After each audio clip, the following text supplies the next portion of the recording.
Balik lagi sama gue Jonathan Elda, kita masih di channel yang sama. Hari ini gue mau update tentang Uvaga series yang dalam masuk breeding project.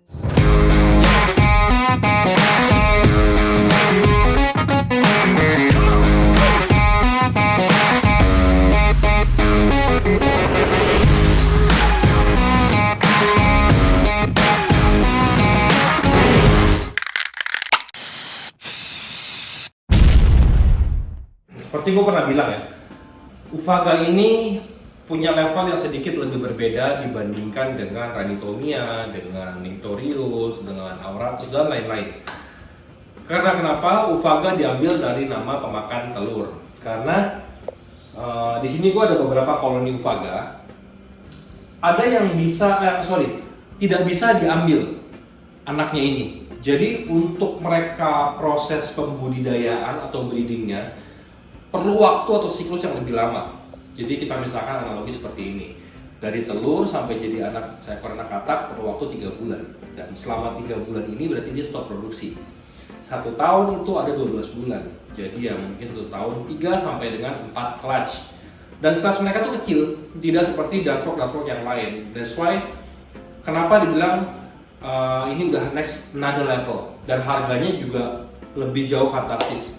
Masih banyak Uvaga ini yang di sini yang belum terlalu super high end. Nah, di sini ada Rambala. Nanti di ujungnya gue kasih lihat yang udah breeding. Ini Rambala udah mulai calling. Ini salah satu Uvaga yang punya karakter yang cukup berani.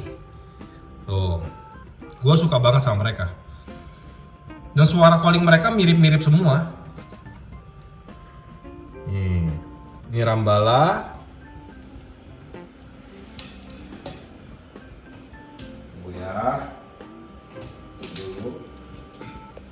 Di sini ada kolon juga soon to be breed lah, harusnya nggak terlalu lama lagi.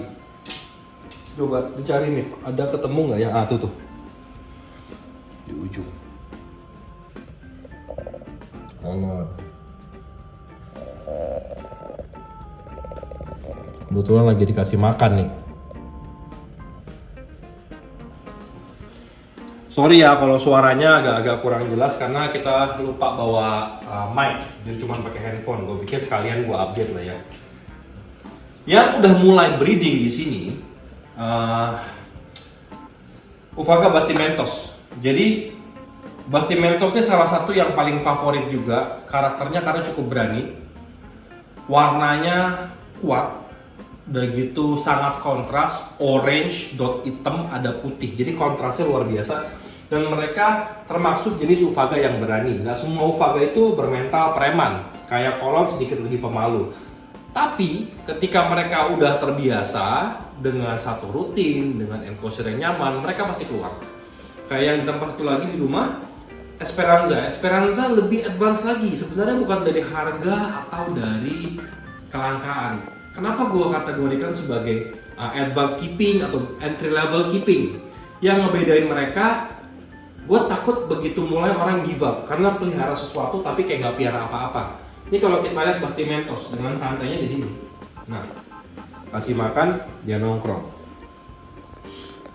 Lagi di ujung tuh.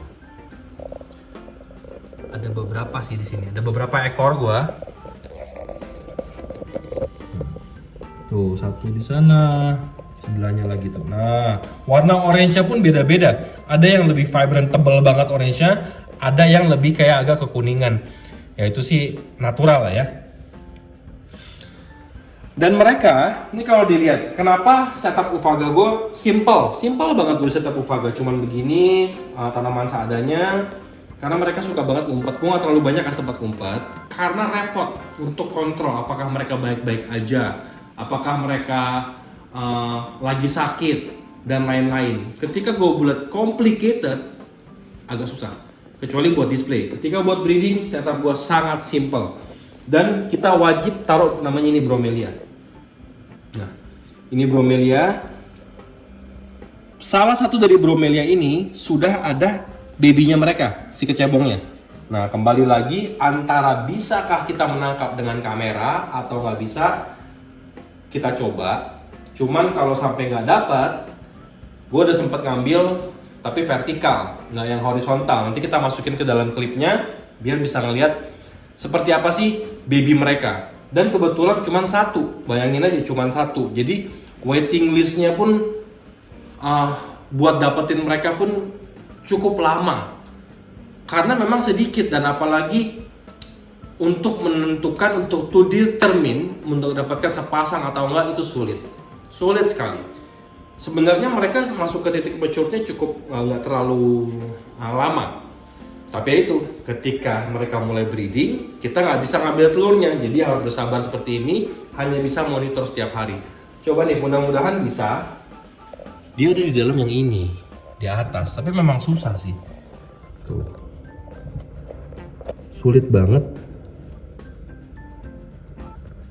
buat didapat. Nggak kelihatan ya? Dulu ya. Dan kalau gue lihat di sini ada telur, tuh gue ambil center coba.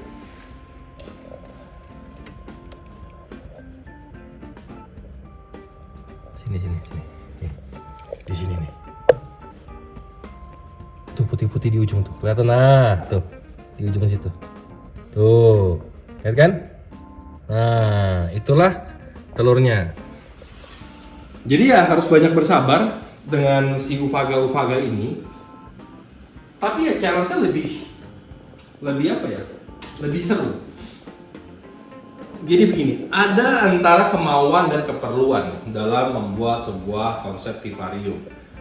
Yang gue bikin di sini, ini kita lihat sebenarnya masih berantakan karena gue kekurangan bahan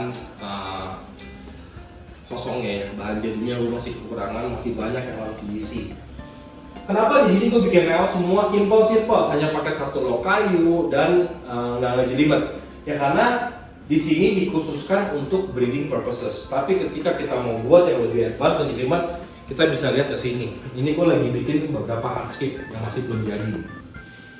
Ini gue lagi bikin, dikasih lihat di sini sekilas. Gue akan bikin jungle yang lebih complicated. Ini gue baru bikin simply hardscape aja, belum jadi apa-apa. Nah, kalau gue bikin sejelimet ini buat breeding, nanti gue susah untuk monitor. Nah, satu lagi gue akan kasih lihat ini loh. Jadi ini gue masih bikin workshop. Jadi gue kalau bikin scaping tuh kayak gini sebenarnya prosesnya. Nah, gue kasih lihat nih. Kalau mau lihat ininya nih. Ini gue lagi bikin hardscape lagi yang lebih 3D. Tuh.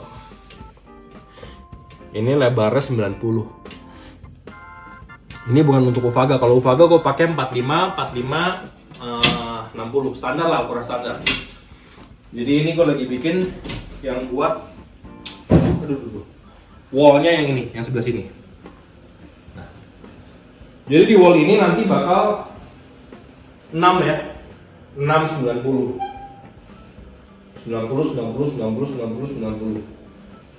Ini yang akan gue lakukan. Gue mau update apa lagi ya? Mungkin waktu di video selanjutnya sebelumnya kayaknya gue udah pernah ngasih tahu tentang sistem air yang gue pakai kali ya. Kita coba kita lihat.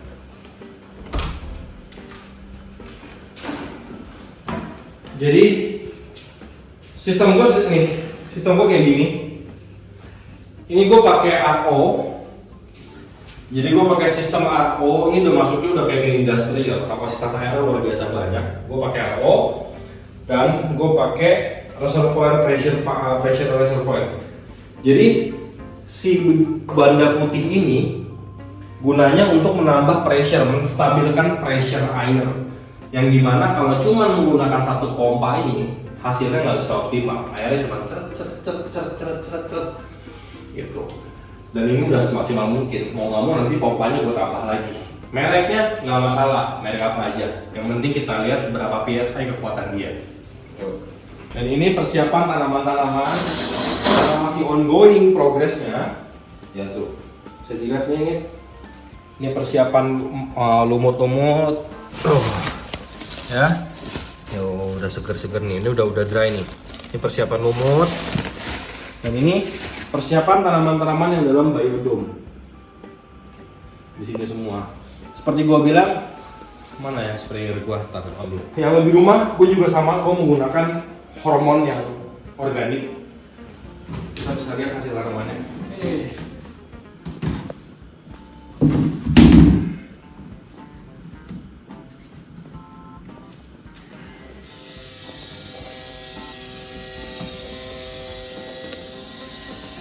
Semua hasil tanamannya luar biasa bagus.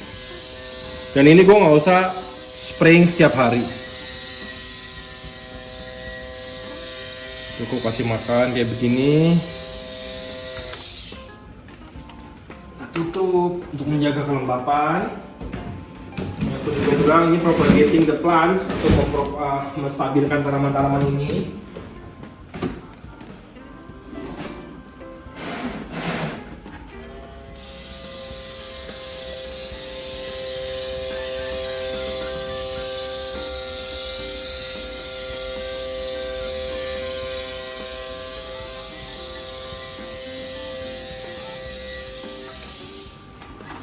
Cukup kayak gitu, nggak usah pakai misting system dan lain-lain. Dan akhirnya bisa dilihat sendiri seberapa seger tanamannya. Ini yang terakhir.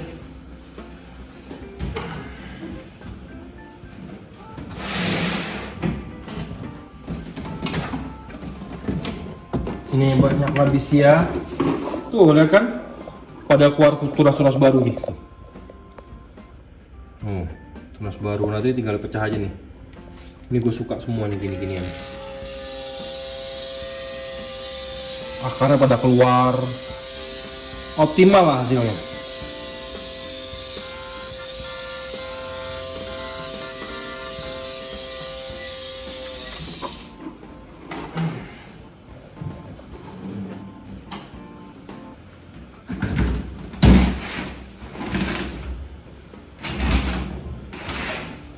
Ini sementara masih gue pakai karena nanti gue bikin rak lagi khusus buat tanaman aja. Sementara masih digabungin dan siklus lampu masih ngikut dengan yang ada di sini semua. Oke, gue rasa gitu aja update Frog kali ini. Masih lama, masih panjang perjalanannya.